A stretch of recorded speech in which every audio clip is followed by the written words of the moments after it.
안녕하세요. 삼성 하면은 대한민국의 1등 기업이고 글로벌 기업이죠. 삼성이 하는 부분들은 모두 다 잘 됐을 것 같은데 삼성가 중에 유일하게 몰락한 기업이 있습니다.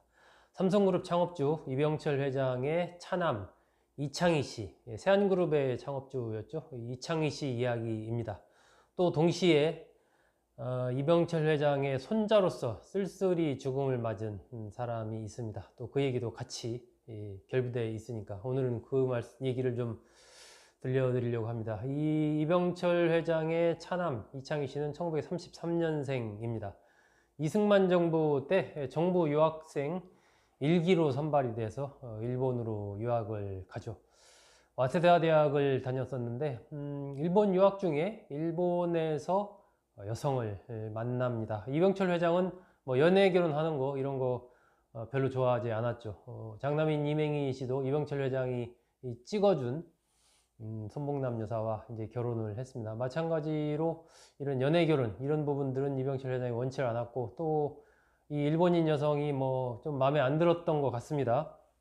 이 일본 이름으로 낙간의 히로미입니다. 이 뭐 할아버지가 공작, 아버지는 자작이었다고 하는데 이 2차 대전 끝나고 하면서 집안이 좀 몰락한 그런 몰락한 집안의 딸이었다 이렇게 알려져 있습니다. 이창희 씨를 일본에서 만나가지고 1963년에 결혼을 하게 됩니다. 근데 이병철 회장이 강력 반대를 했으니까 그것을 무릅쓰고 이창희 씨가 이제 결혼을 하거든요. 일본의 그 데이코쿠 도쿄에 있는 호텔에서 이제 결혼식을 올리게 되는데 이병철 회장을 포함한 이쪽에서는 아무도 이창희 씨 쪽에서는 참석하지 않습니다. 처가에 이제 장인 되는 분은 이제 돌아간 상태에서 장모와 그 이제 처가 식구들만 참석해서 쓸쓸한 결혼식을 올리게 되죠. 그러면서 이제 한국에 돌아와서 이런저런 일을 하게 되고 나중에 이제 한비 쪽 일을 하게 되는데 이 한국 비디오 사건, 이 사카린 밀수 사건에 삼성이 휘말리게 되지 않습니까? 그 책임을 지고 이 차남인 이창희 씨가 감옥에 가게 됩니다. 66년도 일인데 징역 5년에 벌금 1,700만 원을 선고를 받게 되죠.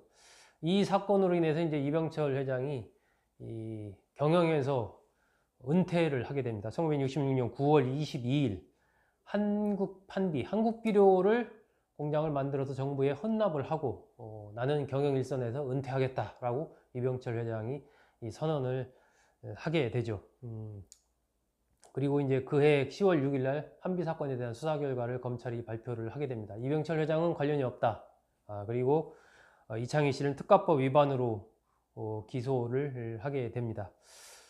그래서 이제 감옥으로 이창희 차남이 책임을 지고 감옥에 가게 되고 한 6, 7개월 뒤인 1967년 3월 당시 최고액인 100만 원의 이제 그 병보석금을 내고 병보석으로 이창희 씨가 석방이 됩니다. 그래서 이제 한비 부사장을 맡게 되는데 이 삼성 경영 전반은 이병철 회장이 67년 7월이죠. 앞으로 삼성은 이맹희 부사장이 이끈다 이렇게 얘기하면서 장남인 이맹희 부사장이 삼성을 이끄는 그런 흐름이 만들어집니다. 이맹희 부사장은 이른바 5인 위원회를 만들죠. 본인과 또 그 동생인 이창희 부사장 등으로 해서 5인 위원회를 만들어서 삼성 재건을 하겠다 이래가지고 그냥 의욕적으로 당시 이맹희 씨의 나이가 36살 좀 혈기왕성할 때니까 이렇게 해서 의욕적으로 여러 가지 일 처리를 하게 됩니다.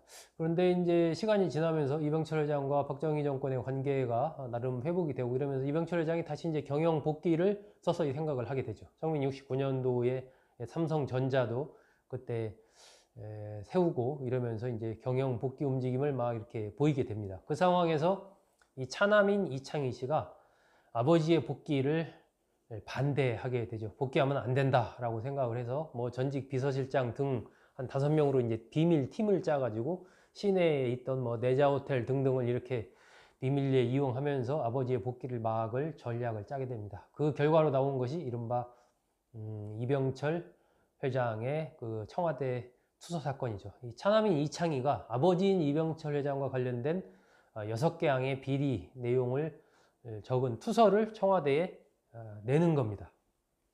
그 내용은 뭐 해외 비자금을 뭐 조성했다라든지 여러 가지 부분에서 탈세를 했다 뭐 등등 이런 거였는데, 그 서류를 받은 게 당시 경호실에 있던 전두환 중령이었고, 그 서류가 박종규 경호실장을 거쳐서 박정희 전 대통령에게 보고가 되게 되죠. 박정희 전 대통령은 아니 아버지를 이렇게 음해하는 이런 건 있을 수 없다 이렇게 하면서 다 없던 일로 해라 이렇게 하고, 단 한 가지 해외 비자금 부분만 조사를 해라 이렇게 얘기를 하죠. 해외 비자금 부분 조사해 보니까 나중에 일본에서 이제 이 국보 청자 2점을 사들인 것으로, 이병철 회장의 그 해외 비자금이라는 그 돈이 결국 그 나간 문화재를 사들인 것으로 그렇게 결론이 지어지면서 없던 일이 됩니다. 어쨌든 그 일로 인해서 이병철 회장이 이 차남인 이창희 씨를 미국으로 내쫓죠. 너 다시는 들어오지 마라. 죽을 때까지 들어오지 마라. 그리고 내쫓죠.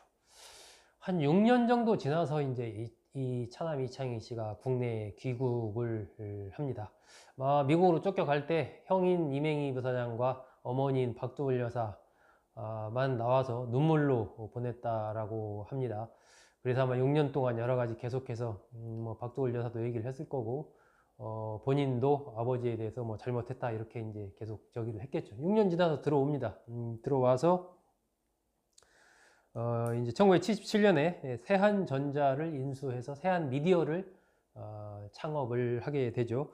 세한에서는 이제 오디오 테이프 이런 것들을 생산을 하면서 나름 해서 이제 그쪽으로 특화된 그런 사업을 벌이게 됩니다. 그러면서 이병철 회장이 이제 이창희를 부르죠. 차남을 불러서 계열사 사장들한테 그때 그 한비 이후에 투서했던 거 그거 사과할 수 있나 이렇게 물어보죠. 이창희 씨가 사과하겠습니다 이렇게 얘기하죠. 그래서 다 계열사 사장들을 찾아다니면서 이창희 회장이 이제 사과를 합니다. 그때 아버지에 대해서 이렇게 했던 것은 잘못됐습니다. 정말 제가 후회하고 이렇게 합니다 하고 이제 쭉 그런 얘기를 하죠. 그런 걸 거치면서 아버지와의 관계가 이제 상당 부분 또 회복이 됩니다. 95년도에 제1합섬을 받아서 한때는 세한미디어가 12개 회사까지 커지게 되죠. 재계순위 27위까지 올라갑니다. 그런데 그 전에 한참 이제 이렇게 관계도 회복돼서 막 이 사업을 확장하던 그러한 시기 1991년 미국에서 이제 혈액암 치료를 받다가 이창희 씨가 사망을 하게 됩니다. 그게 58세. 이것이 이제 이른바 세한그룹의 몰락을 가져오게 되는 거죠. 95년도에 그 재료합성도 물려받고 뭐 이렇게 해서 회사 규모가 상당히 이제 재계순 27위까지 커지고 막 이랬었는데, 당시에는 이제 이창희 씨가 돌아가셨으니까 부인인 이영자 씨, 그 일본인 부인인 이영자 씨가 회장을 맡고, 장남인 이재관 씨가 이제 부회장을 맡고, 또 차남인 이재찬 씨도 이제 경영에 참여하고 뭐 이제 이런 흐름으로 쭉 경영을 갔던 거죠. 근데 95년도 쭉 96년, 97년 지나면서 무슨 일이 발생하죠? IMF가 97년도에 오게 되죠. 이 IMF의 파고를 세한이 넘지 못합니다. IMF 때 보통 많은 기업들이 이제 긴축 경영을 했는데, 오히려 세한은 이 뭐 아들들이 젊었기 때문일까요? 그냥 오히려 확장 기조로 가져갑니다. 한 뭐 구미에 있는 여러 가지 그런 단지 이런 걸 조성한다고 해서 한 1조 원을 투자를 하게 되고, 경기도 기흥에 뭐 레저 단지 이런 거 수십억짜리 고급 주택 견본 단지 이런 거 만들었다가 허물기도 하고, 또 이 장남인 이재관 부회장은 뭐 교회를 뭐 수십억 들여서 짓고 그런 걸 헌납하고, 이런 걸 이제 다 IMF 전환 시기에 하게 됩니다. 그러면서 부채 규모가 거의 1조 7천억, 그 전에 한 뭐 7, 8천억 하던 부채 규모가 그 IMF 들어서면 1조 7천억이 넘어가게 되고, 그것을 견디지 못해서 결국은 2000년 워크아웃에 들어가서 청산되는, 사라지는 기업이 사라지는, 삼성가에서 했던 기업 중에 유일하게 사라진 그런 상황이 됩니다.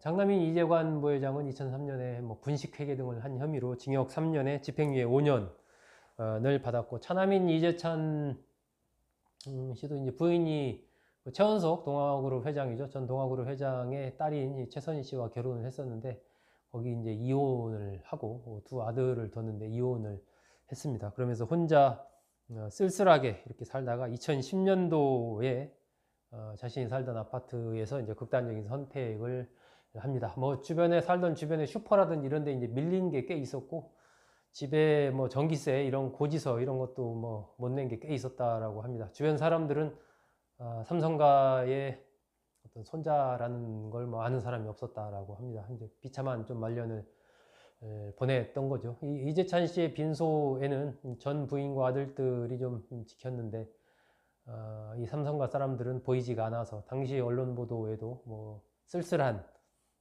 찾지 않는 이런 빈소 뭐 이런 조그마한 기사가 났던 것을 저도 기억을 합니다. 이 삼성가의 손자의 그런 장례식장 빈소도 제대로 차리지 못했다라고 하니까 치고는 참 이례적인 쓸쓸한 그런 풍경이 아니었나 싶습니다. 네, 오늘은 삼성가 중에서 유일하게 몰락한 세한그룹 이야기, 그리고 이병철 삼성 창업주의 손자이지만 쓸쓸하게 죽음을 맞았던 이재찬 씨, 이병철 회장의 차남 이창희 씨의 둘째 아들이었던 이재찬 씨의 얘기까지 들려드렸습니다. 여러분 고맙습니다.